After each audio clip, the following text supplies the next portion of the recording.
Santo esteja somente com vocês, são inscritos neste canal. Vamos começar o culto nesta madrugada. Capítulo 8. Segunda multiplicação dos pães. Naqueles dias, havendo muito grande multidão e não tendo que comer, Jesus chamou a si os seus discípulos e disse-lhe: Tenho compaixão da multidão, porque há já 3 dias que estão comigo e não têm que comer, e se os deixar ir em jejum para suas casas, desfalecerão no caminho, porque algum deles vieram de longe. E os seus discípulos responderam-lhe: De onde poderá alguém satisfazer de pão aqui no deserto? E perguntou-lhe: Quantos pães tens? E disseram-lhe: 7. E ordenou a multidão que se assentasse no chão, e tomando 7 pães, e tendo dado graça, partiu e deu aos seus discípulos, para que os pusesse diante deles. E puseram-no diante da multidão. Tinha também uns poucos de peixinhos, e tendo dado graça, ordenou que também lhe pusesse diante. E comeram e saciaram-se.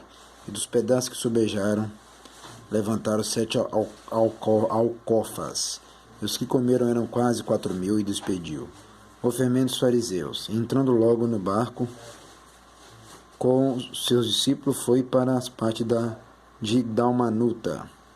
E saíram os fariseus e começaram a disputar com ele, e pedindo-lhe para o tentarem um sinal do céu. E suspirando profundamente em seu espírito, disse: Por que pede esta geração um sinal? Em verdade vos digo que a essa geração não será dada sinal algum.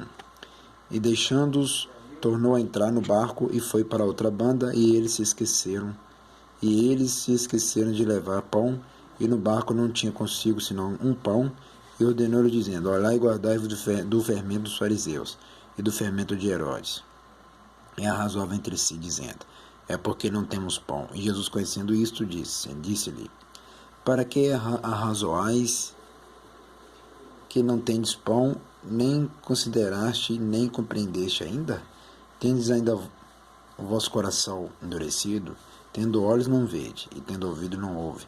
E não vos lembrais, quando partiu 5 pães entre os 5.000, quantos cestos cheios de pedaços levantaste? Disseram-lhe 12. E quando partiu 7 entre os 4.000, quantas alcofas cheias de pedaços levantaste? E disseram-lhe 7. E ele lhes disse: Como não entendeis ainda? Cura de um cego de Betsaida. E chegou a Betsaida, e trouxeram-lhe um cego, e rogaram-lhe que ele tocasse. E tomando o cego pela mão, levou-o para fora da aldeia, e cuspindo-lhe nos olhos, impondo-lhe as mãos, perguntou-lhe se via alguma coisa. E levantando ele os olhos, disse: Vejo os homens, pois os vejo como árvores que andam. Depois tornou a pôr-lhe as mãos nos olhos, e ele, olhando firmemente, ficou restabelecido, e já via ao longe e distantemente a todos. E mandou para sua casa, dizendo: Não entres na aldeia. A confissão de Pedro. E saiu Jesus e os seus discípulos para as aldeias de Cesareia de Filipe, e no caminho perguntou aos seus discípulos, dizendo: Quem dizem os homens que eu sou? E eles responderam: João Batista, e outros Elias, mas outros um dos profetas. E ele lhes disse: Mas vós quem dizeis que eu sou? E respondendo Pedro lhe disse: Tu és o Cristo. Aí ademoestou-os para que a ninguém dissesse aquilo dele. E começou a ensinar-lhes que importava que o Filho do Homem padecesse muito e fosse rejeitado pelos anciões e príncipes dos sacerdotes e pelos escribas, e que fosse morto, mas que depois de 3 dias ressuscitaria. E dizia abertamente essas palavras, e Pedro tomou a parte, e começou a repreendê-lo. Mas ele, virando-se e olhando para os seus discípulos, repreendeu a Pedro, dizendo: Retira-te de diante de mim, Satanás, porque não compreende as coisas que são de Jeová, mas as que são de homens. Cada um deve levar a sua própria cruz. E chamando a si a multidão com os seus discípulos, disse-lhe: Se alguém quiser vir após mim, negue-se a si mesmo, e toma a sua cruz e siga-me.